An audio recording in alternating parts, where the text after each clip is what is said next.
Episode 2, Mining Update, Chambers of Xeric Changes, and In-Game PvM. This is the Lungtide Podcast. My name is Lungtide.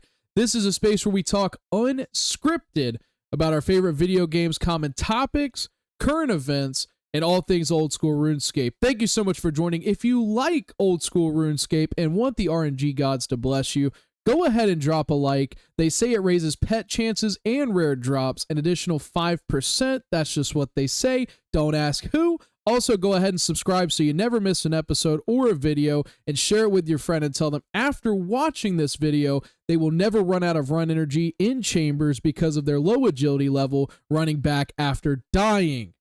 Okay.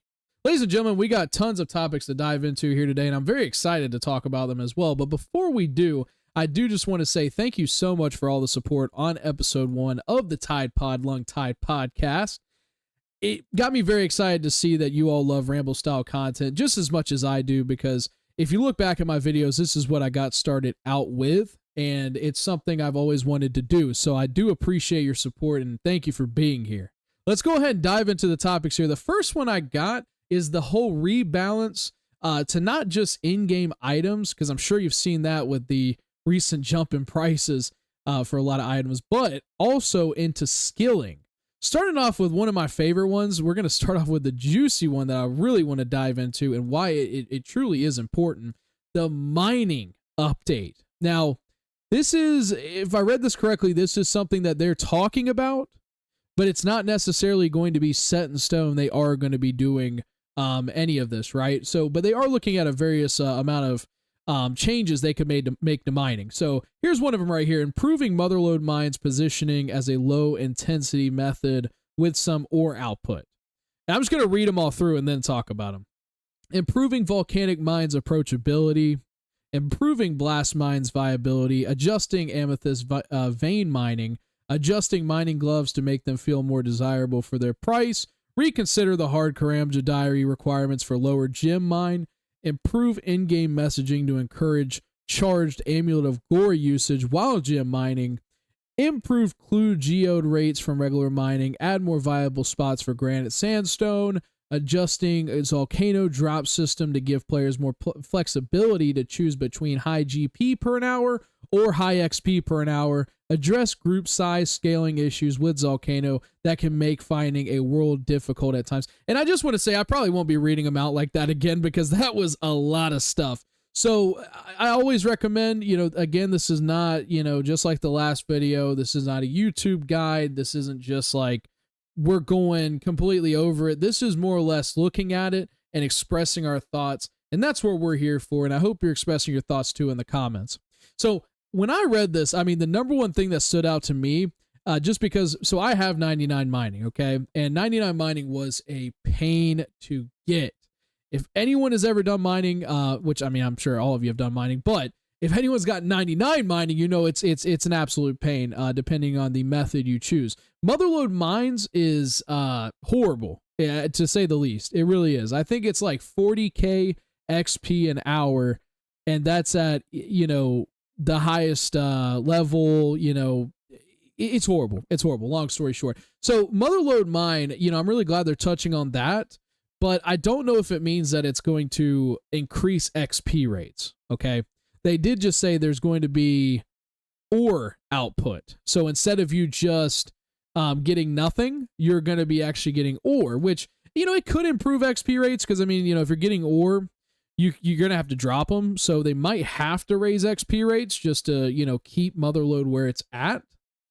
There's that. Or they could just make it to where you can decide if you want ore output or not, or something like that. So there's a lot of avenues they can take with that. I do hope they do something with Motherload Mine, not too crazy. And look, I'm not one of those people. I got 99 and I hope everyone else suffers, just like I did. I don't. And anytime I get a 99, I truly do look at it from the outside in and tell myself, okay, I know I'm getting this now, but with Varlamore and a ton of content coming out here in the near future, there could be changes and there could be better methods being introduced. So I am, kind of hurting myself in the long run, but we want to get this fast. We want to get Max Cape fast, so I don't care. But Motherload Mind, that they definitely need to do something there, because I mean, 40K an hour is horrible, and, something like rune crafting and, it's actually crazy just how bad the XP rates there are. I mean, I don't know. Maybe I'm just complaining, but I had to switch it up when it came to mining. I couldn't have just done Motherload Minds because it was just not viable. 40K an hour, especially when you get up to like the 90s and the 80s, it's horrible. An hour, that's 60 minutes of your life you're sitting there. So in a day, I mean, what? Let's pull up my trusty calculator here if it's working. Come on. Okay, it doesn't want to work on me, but it's not a lot of XP, okay? I'm not even going to do the math. Like if you sat there 24 hours, you're not even getting a lot of XP if my math's correct. Boom, it pops up now. Let's do it. So 40,000 times 24. You're only getting 960,000, okay? Now in the 80s, that's okay, but when you get to 90s and stuff, that's like not even a full level. Okay? So just to touch on that. Anyways, but, just wanted to, say at Motherload Mind, they need to do something. But let's talk about Volcanic Mind, okay? And this might be a foreign topic for a lot of people, just because I tell you, when I did Volcanic Mind, we're probably talking like 10 or 11 people knew what the heck it was in the first place. So Volcanic Mind is actually a mini game. If you didn't know, it's a very, very, I guess, prehistoric method, it feels like. I guess it came out with Fossil Island, and ever since then, it just hasn't been used. But there is actually a Discord where a lot of people do group together and do this mini game. And I'm telling you, if you actually get with a good group, no fails, and everyone's focused, you can get some really good XP rates for mining. Now, notice I did say for mining. Okay, it's not like 100K. It's not Herbivore XP, right? But you're talking like upwards to 70K an hour with a really good team, and I think that's like definitely hey, 30K extra. I know it doesn't sound like a lot, but it definitely is if you're dead set on getting 99 mining. That's that's a lot. But volcanic mining, it's a great method, but improving Volcanic Mind's approachability, I think, is very important for the sole fact that, one, it took me a little bit to even find out there was a Discord for it. I was watching guides and stuff like that, and I'm like, well, this is like, how do I even find a group? No one's even here right now in the Volcanic Mind world. And so I had to find a Discord and find some people to do it with. And, the problem with that is, it's cool to have Discords and stuff like that for different things. But when the Discord is running the game mode, and you have people that I guess like have the power to literally ban you from the game mode, that kind of gets a little annoying, right? And truth be told, I do like a little bit of structure. Definitely. You don't want to be running with people that are absolutely just destroying your game mode. Then you might as well have you've been at a Motherload Mind the whole time. But it shouldn't be like that, where a Discord literally is running one whole piece of content, because it truly was like that. I was afraid the whole time getting banned because I might have been doing it while I was working. And so, and if you know anything about the mini game, it's not hard, but it is kind of tricky. And then you have people leaving and coming back in, and groups becoming smaller, splitting, and then groups becoming larger. Your role changes a lot in Volcanic Mind, and especially if I'm trying to sit here and work and AFK, I can get kind of confused, and so it becomes kind of a hassle. But not even just that. I feel like it's just not beginner friendly. Okay, it's not a method that is, one, very exciting to learn, and two, it's very like punishing. Like if you don't know what you're doing in Volcanic Mind, it's not like someone can someone could carry you, but it could be like, if they forget to, you're done. You just ruined the whole group's experience, and you're the one with the fingers being pointed at. So yeah, just to talk about that a little bit, because that is something I'm actually kind of passionate about. I love Volcanic Minds, and I'm glad I got 99 with it. I'm glad I didn't get banned from the Discord, but I know other people probably have worst experiences than I did, because I saw it firsthand. I saw people coming in, and they were like very dead set on getting more XP, and they end up getting banned, right? Because they're like refusing to actually learn it for how to do it right and everything. And I know that's like, well, they should have learned it. Well, it's kind of hard to, like I said, you just have to look at it. It really is kind of annoying. But I don't know how they would do that. I mean, I guess we could spitball, right? Improving Volcanic Minds approachability. So, I mean, maybe make less rolls and more leech rolls. That might be a thing. Make it more or make it less punishing, if anything. Because I'm telling you, if one person does their job wrong, it's just a complete dud. The whole run is gone. You're running back through the ladder. You're going back to the start, and you don't get the end game XP, which is the big dog. That's the big dog XP. That's what you do it for, right? It's kind of like Guardians of the Rift. That's a good way to compare it. You want to get through Guardians of the Rift to get that big 3-4K drop. Well, you can't get it if you fail at Volcanic Mind. And heck, sometimes you can fail even going back, to finish the game. I mean, I've seen it all, and it really does get kind of crazy.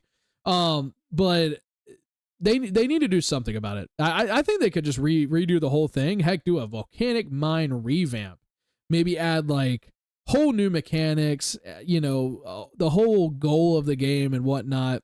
There's a lot they could touch on that. So really excited to see what happens with that. But now, I will say a lot of these other mining things like blast mines, gem mining, clue geodes, I damn sure don't do clues, volcano, and all that good stuff. I actually have never done any of those. I was Motherload Mine to Volcanic Mine, right? So, I'm really glad overall they're just re-looking at mining as a whole because, maxing here in 2023, almost there and everything. I've done all these methods and really mining has been the one that I remember as the most broken method. Like there's either not something, I guess, fun to do, or it's just like, I mean, it's so hard for somebody to get 99 mining. It truly is. It takes forever, and it's very tedious. Like all the methods are so tedious. I mean, and I know you can't just allow people to AFK and Motherload Mine, but it is very tedious nonetheless to get mining up. So I'm glad they're looking at that, and I hope they do change some things around, make things, maybe make certain things the meta, so it's like a little bit more fun for people. I'm not saying add a, 300k experience method, and they do say that 3-ticking granite or 3-ticking gems, I guess, will still be the go-to if you're looking to really maximize your gains, which it should be. If something has a 3-tick method, it definitely should stay a 3-tick method and be the top dog because, if you're one of those people that have got 99 mining and you did 3-tick granite, hey, power to you, and I'm impressed, but good gracious. I mean, to get those XP rates, remember, it's XP per hour. You got to last an hour to do it, and I've never found myself being able to last an hour, so good on you. Anyways, talking about the combat item updates, and I think this is really cool. So the Scythe of Vitter and the Fang are two big topics. And now I hate to say it, but it's been a while since I've raided. I did take my 2-year break, and so I will say I don't know too much about the Fang and why it's OP.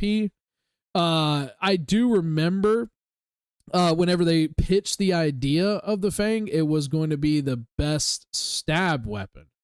So I guess like it got out of hand and it became more of an entry / best in slot / weapon, if I remember correctly, and hear my friends talk about it when they're raiding and stuff. I haven't raided since my mind's on maxing right now, so forgive me if I'm kind of messing that up. So we're not going to touch on that too much.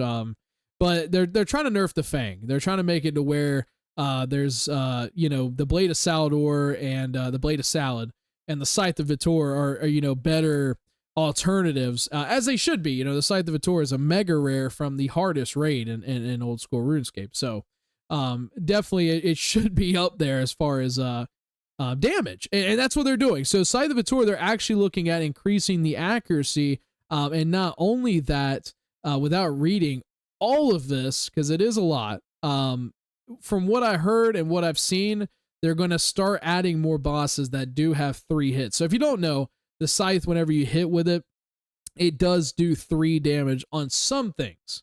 Mainly, Verzik and like Fasani's. That's the two I know, right? So it does 3 hit splats, which is huge. I mean, you're talking like in one hit you can do ludicrous damage. And so I guess what they're now trying to do is they're trying to add plus 15 slash accuracy to the scythe, reduce charge cost, and also only use charges when the scythe actually hits an enemy, which is actually huge. I'm huge. I'm really glad they brought that up, because that used to piss me off to no end whenever I had to use a a whole scythe, and it really didn't feel like I got my bang for my buck. So now it only uses a charge if you attack and hit the enemy. So that's pretty cool. So definitely I'm glad they're touching up on that, because I really, after my 2-year break, it coming back and seeing the scythe in such a bad place, I didn't know what to expect. I thought maybe they were going to release a new best in slot melee. I don't know. But it definitely didn't make me feel the best, because I love the scythe. I think the scythe is badass. I actually thought for a little bit of getting a tattoo of the scythe of Vitor. I mean, it's just such a cool weapon, and it's so fun to use. I mean, truly. So I'm really glad they're looking at that and making changes on that, and making it the mega rare it should be, like the T-bow and the shadow. Their go-to weapons and a ton of content. So that's cool. They're looking at all that. So the Fang and the Scythe, that was a big topic. They're doing little things like run energy changes, but they're saying they're waiting on the new engine. Now, I don't know if that was like hinting towards some cool things. I know they're not going to bring back, Combat Evolved or something, right? But they might just be revamping the engine, making RuneScape run a little bit smoother. So that's cool. But they are saying that they're going to need to do a beta, and before they could even like dive into that, they do have to wait for engine changes. So very excited to see what happens with that. They did touch on a couple things too. So they want to rebalance agility courses, rates, and requirements. Funny thing is I got 99 agility too, and I don't know how I feel about that. Again, that's but again, I'm not judgmental. I hope, and actually I hope and pray they do something for agility, because I tell you, agility, not even just being a hard 99, it actually is like pretty, I guess, it's not super important, but it is something cool to have. Like, with 99 agility, I have noticed, like, when I run to certain places, I don't need a stam pot. I don't need an energy potion to, like, kind of just tap it real quick and keep running. I have noticed that, certain places that, might have a stretch in distance, I've been able to make the run perfectly fine just because of, my 99 agility. So that's been pretty cool to see, no matter what armor I'm wearing too, by the way.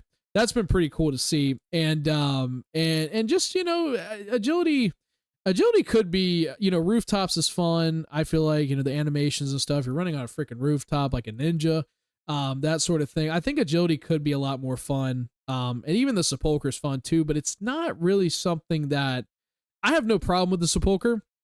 It's not beginner friendly at all. You got to kind of adjust to it. But I will say, like, as far as I feel like agility, with how long it does take, it needs to have kind of like a very AFK method, and even the most AFK method like RD rooftops and Sears Village rooftops and stuff. Again, same thing with mining. You're only getting but so much XP, and at least mining lets you sit there and just auto click, right? Agility, you have to make sure 110% you're hitting the jumps, you're hitting hitting off the rooftops and everything like that, hitting the exit and stuff like that. So it's one of those things that, it can get tedious, and it got tedious for me. Heck, that's why I took the 2-year break. I felt like, I was like, wow, this is just a big commitment. Heck, I can't even imagine what the other skills are like. And obviously we came back, but heck, you never quit RuneScape. You just take long breaks, right? But obviously we came back and pushed through, and we got that done, and then also got mining done as well. So, but I'm glad they're talking about that, just to make the next user's experience a little bit better. At least I hope they're talking about raising their rates and not dropping them, because that would suck, I feel like. But they're most likely talking about raising them, because they are kind of horrible. Talking about a lot of things, streamlining creation of Guthix Res, barbarian potions, improving the Ring of Pursuit, and I mean, just a whole bunch of stuff. Definitely check out the post. Again, I'm not going to go really into too much detail about what they're saying on this post because they've already, typed it all out. So definitely go ahead and read it. But it's a lot of great changes, coming to old school RuneScape, talking about next year. And this is just mechanical changes. This isn't like completely new content.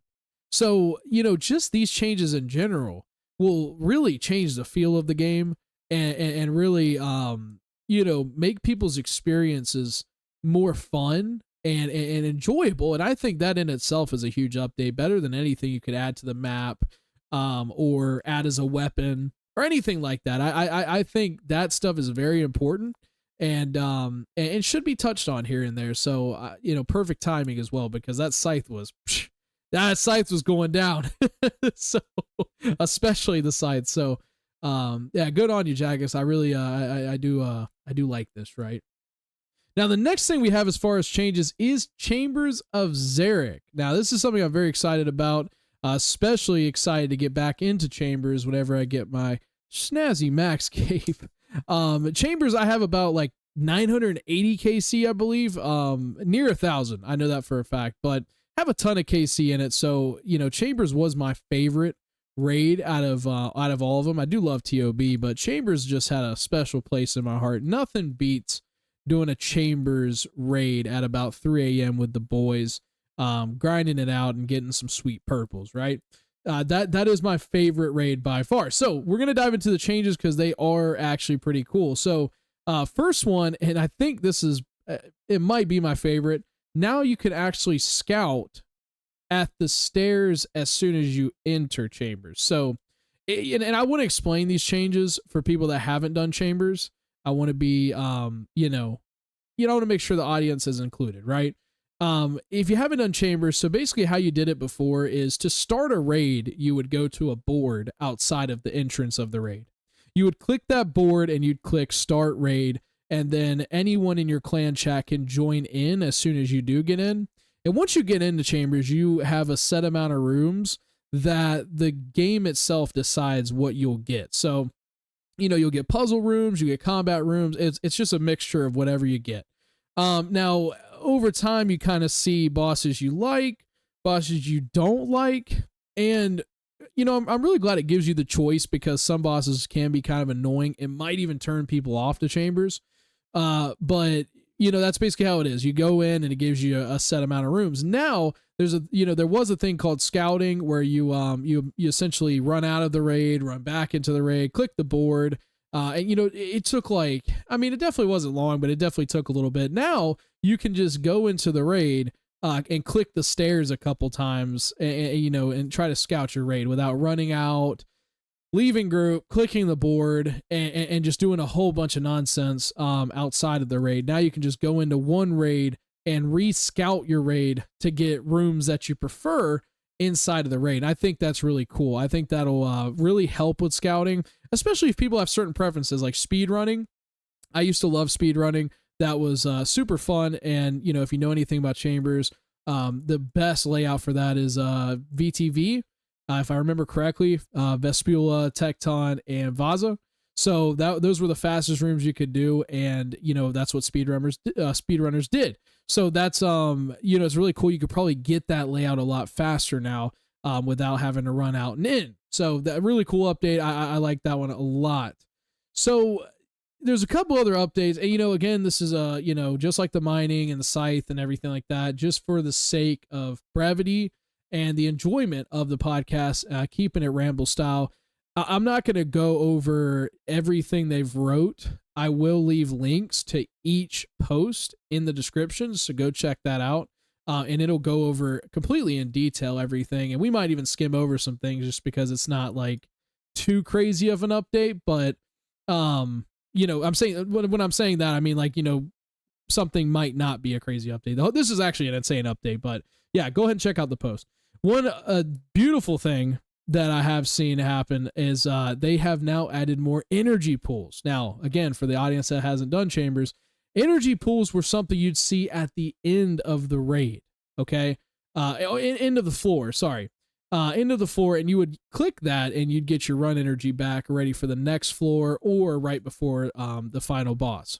Now they've added energy pools throughout the raid. So this could, be beneficial to maybe people that didn't pre-pot their stamina, or might have just magically ran out of run energy going back and getting something or something like that, or dying more specifically, because, if you died 9 out of 10, you'd be, walking all the way back and running out of run energy and really, lengthening the raid, especially for beginners, right? So this adds more pools, so you can sit there and, not have to worry about that. You can tap the pools on the way back and make sure you get your run energy up, and not have to worry about running out of run energy. So that's awesome. I'm glad they did that. Scavenger Beast. Now this is one, I don't care who you are, unless you're doing no prep raids. This one was always quite annoying. Definitely not in the speed running aspect. Usually if you're speed running, you have alts setting it up for you, or you just do no prep in general. But for people that, run it normal, which is like 90% of the people that run it, this is a big change. So Scavenger Beast, and again, for people that haven't done raids, if you didn't know, Scavenger Beast, so in chambers, you would have to prep. You'd have to prep your Ceridome and Brews. You'd have to prep your restore potions and the potions inside the raid to actually do the raid. And so to do that, you'd have to earn items in the game that allow you to make these specific potions. They're not Ceridome and Brews, but they're the same thing, but a little bit more powerful. And so these beasts, there's only like 2 in a room, when you're farming. And I'm telling you, I mean, sometimes if you get some bad RNG, there are times where you'd sit there and you wouldn't get like Endarkened Juice, or you wouldn't get stinkhorn mushrooms. You'd probably be like 2 away. And heck, if you stayed there long enough, you just have to call it, and somebody wouldn't have enough brews for the next fight. Or for Ohm, right? So, what they did now is made it to where now every Scavenger Beast drops all of the items. So it's either going to be 5 to 14 Endarkened Juice, 3 to 11 Stinkhorn mushrooms, 3 to 6 Sicilies. And that right there is huge, because, it's like no matter what, you'll have the items, right? Sometimes I've gotten bad trips where I don't even get a mushroom at all, right? So that's pretty cool that they did add that. It makes it a lot easier, because this isn't like game, like, prepping isn't like a game changing thing. It shouldn't be a mechanic to get unlucky with items. That's more or less just annoying at that point. So, the fact that they touched up on that and made it a lot easier to get that while still, keeping the mechanic in the raid, that's pretty cool. Also, shortcuts, okay? You never did the woodcutting shortcut. Now, you might as well, because the woodcutting shortcut and the mining shortcut have been completely shortened in time and is now faster. It is a shortcut now to run through it and do the skill available and get through it and move on to the next room.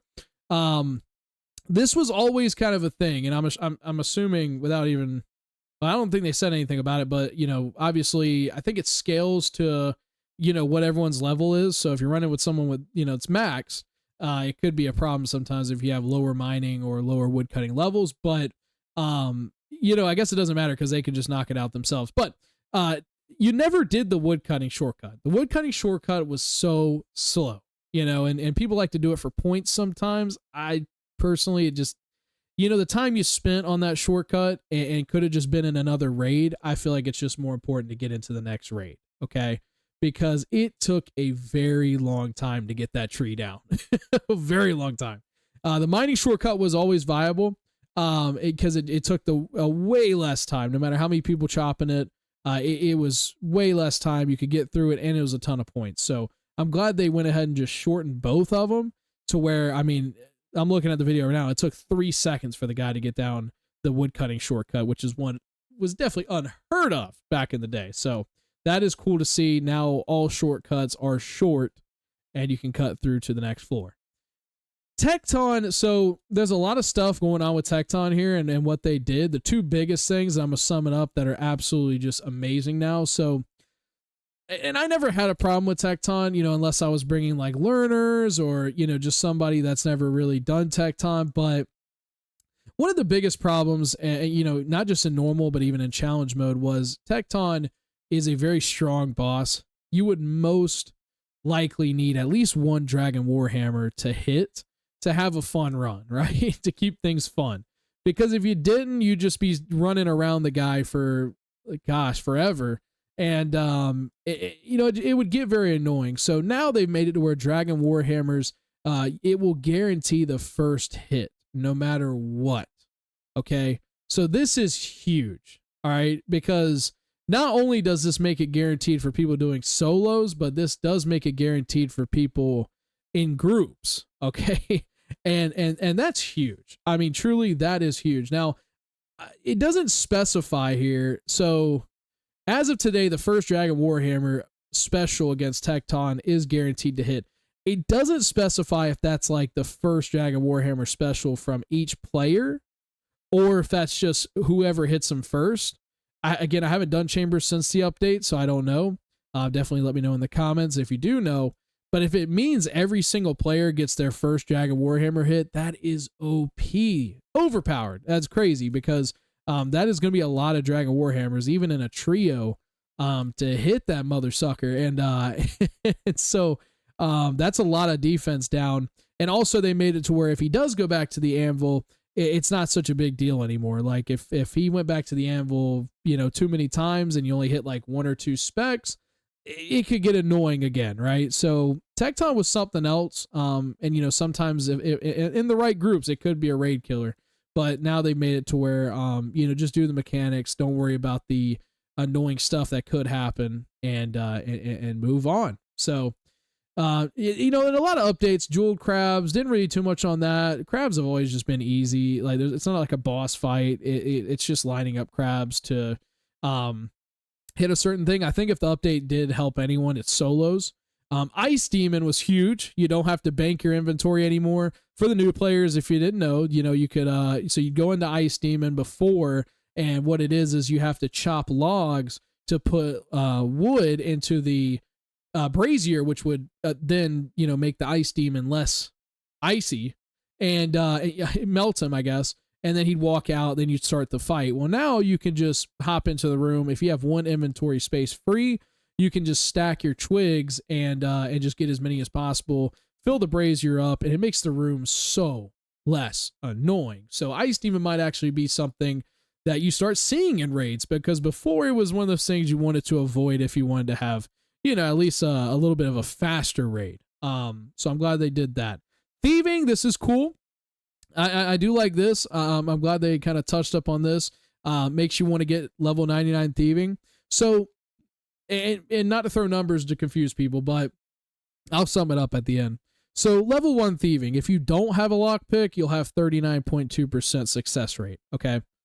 Level 99 with no lockpick is 60.7%. Now, what they did though is level 1 thieving, if you do have a lockpick, so level 1 to 98, you will still have the same success rate as someone with level 99 with no lockpick. So, it makes it worthwhile if you have a low thieving level to go ahead and bring a lockpick. Now, if you have level 99 thieving with a lockpick, you're just gassing through the room. 82.3% success rate. Okay, that's huge. All right, that's huge. That's you are going to be the Chad getting all the points in the thieving room. I mean, that's absolutely huge. So, I'm glad they made that change, because 99 thieving is definitely on my radar before I even touch Chambers. So I think I'm going to come back and be having a very good time, because if you didn't know, points are very important. That's literally that. I mean, that's what gauges the loot, and more importantly, if you're the one that has the most points, you're most likely going to get the loot. Now, if you've ran enough Chambers, sometimes you might believe points don't matter, but that's just what Jagex says. Okay, that's just Jagex says the points do matter, so just believe it. Scuff equals stuff. If you ever heard that, you know what I'm talking about. Vespula, this one kind of confused me a little bit, just because I've always known Vespula to be the hit run, with T-bow staff. You just hit the portal, run back. hit the portal and run back. It's saying something about the grubs are going to be more in the play now if you want them to. However, still the viable method is hit, run back, hit, run back.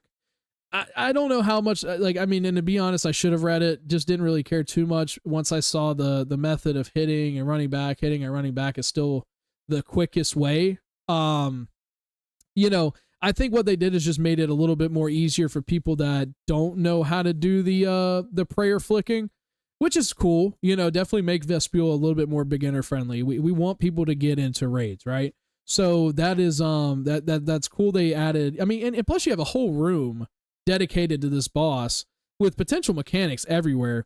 But most of the time you just run in and click 2 squares and you're out. Especially if you have a T-bow, you really knock it out fast. So, you know, I'm glad they're looking at that and changing it up a bit. And hey, it might just be fun just to do it the way it was intended, right? They got updates to Vaza, Skeletal Mystics. This is a big one. So if you're running back, let's say you know your team is all the way at the end of the floor, you had Mystics a little bit early and you died and now you're running back. They actually did add portals through the Skeletal Mystics maze, because, you know, I mean, I'm telling you, if you died and, you know, Mystics is in your path, let me tell you, you're running out of energy. I don't care who you are. You know, you could have 200 level agility. You're running out of energy. All right.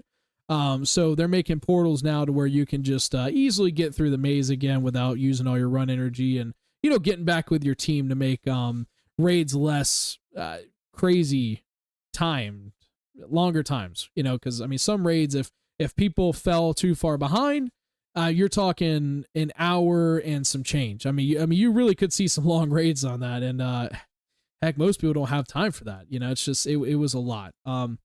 Hydration break. Okay, we're gonna. Hey, if you made it this far, I appreciate you, love you. Go ahead and drop a like, but go ahead and if you don't have any water at your desk, pause the video. If you do have water at your desk, join me. I always keep a gallon right beside the desk. I'm a big advocate for hydration. Let's go ahead and take a water break. 5 seconds. Go.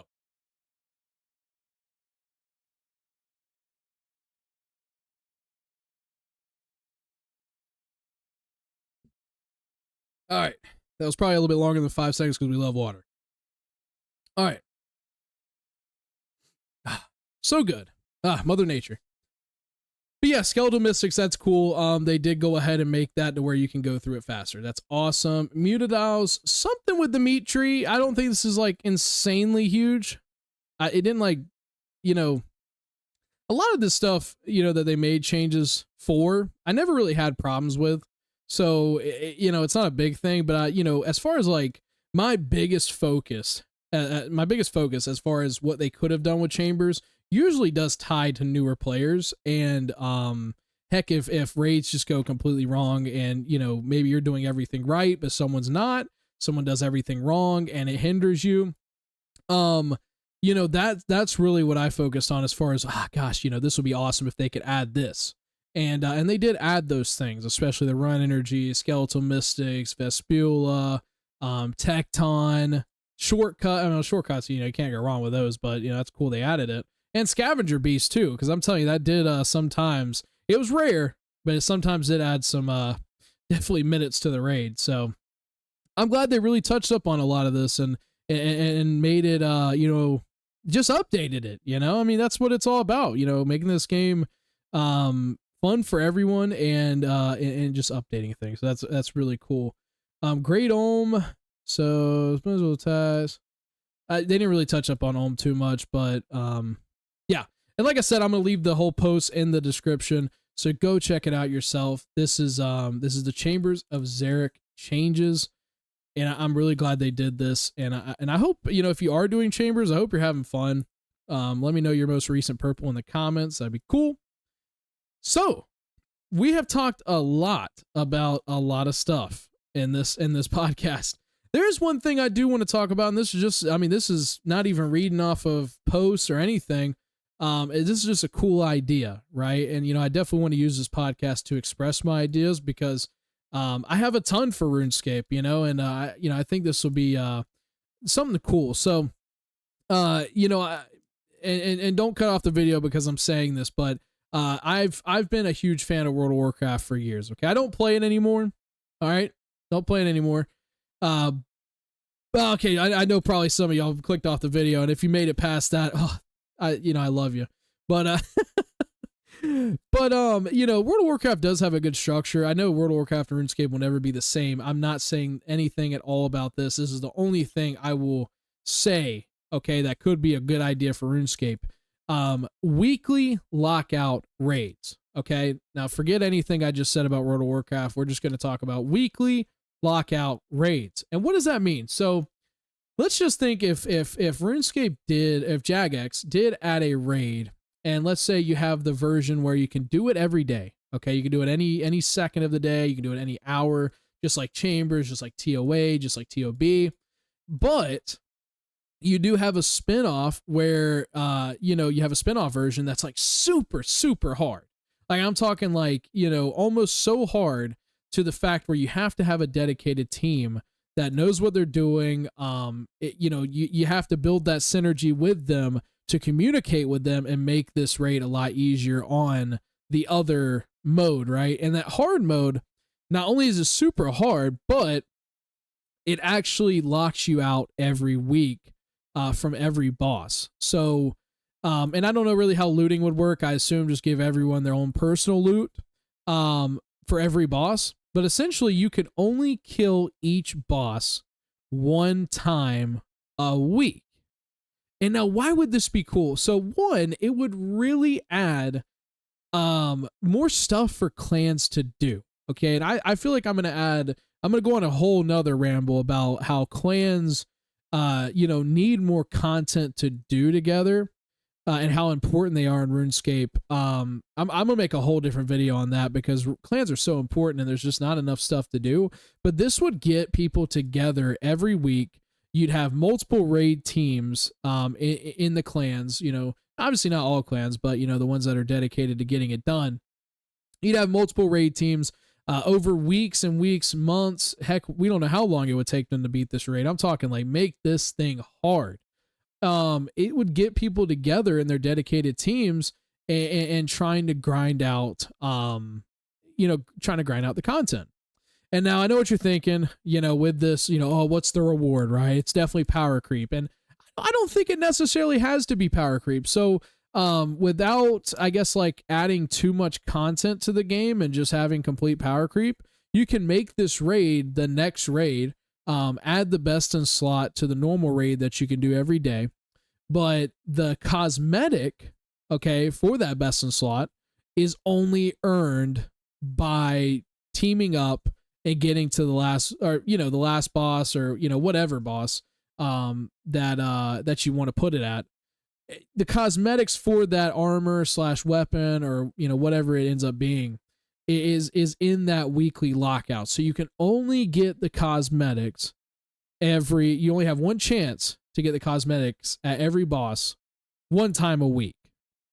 And I just think, obviously there's going to be people that get spooned, but I think the vast majority of people won't get spooned, and it'll be content that is just, something people look forward to. Like there might even be accounts that, let's say they don't have time to raid, they probably do like 3 TOAs a night, or if they find time for it or what have you, heck, they might just start logging in and just raid logging to get that cosmetic, or, make it however you want to. Heck, make the normal raid the cosmetic, the lockout the item, which I don't think that would work out, but, there's many ways you could do it. But I think a weekly lockout raid or some kind of lockout that, allows, people to come back to it would be really cool.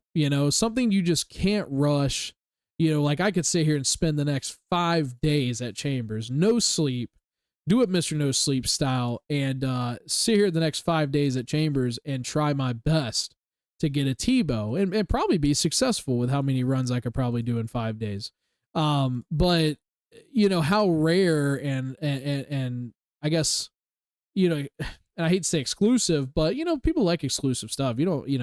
Exclusive doesn't have to just be toxic all the time. I mean, it's kind of cool to have something that, is sought after, right? I mean, it's really cool.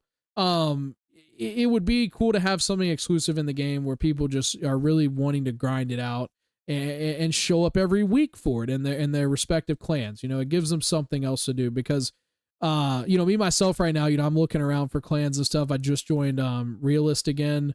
That was a clan I was in before I took a break, and I'm not too invested into it or anything, but the one thing I notice in these clans and stuff is just there's not a lot of events. I mean, you see it all in this. You see it all the time, and you just see skills of the week, boss of the week, sometimes raids of the weekend. I think that's cool. But you see the same stuff in every single clan. PvP, what is it? Safe clan PvP. It's really, and I'm not saying that's not bad, or I'm not saying that's bad. I love people just getting together and playing the game in general. I just think we need to focus more content on building clans and stuff like that. Heck, I thought the clan halls were such a great idea because clans could, stack up their gold together and build the most fantastic clan hall and stuff. But it ended up not being that. So, yeah, I feel like there's a lot more room for clans to grow in RuneScape. So that's all I'm going to say about it. Yeah, like I said, I'm going to make a whole episode eventually, if not a separate video talking about what I think clans, could do in RuneScape. Heck, maybe make it a whole separate video, how to get into a clan, things that could be changed with clans, all that good stuff. Because it's an MMORPG. This is a massive multiplayer. We're all playing together. We're all having a fun time together. So I think that should be, a goal in making content, So yeah, I'm telling you, I'm actually, hey, I'm running out of steam here, right? That is all I have to talk about.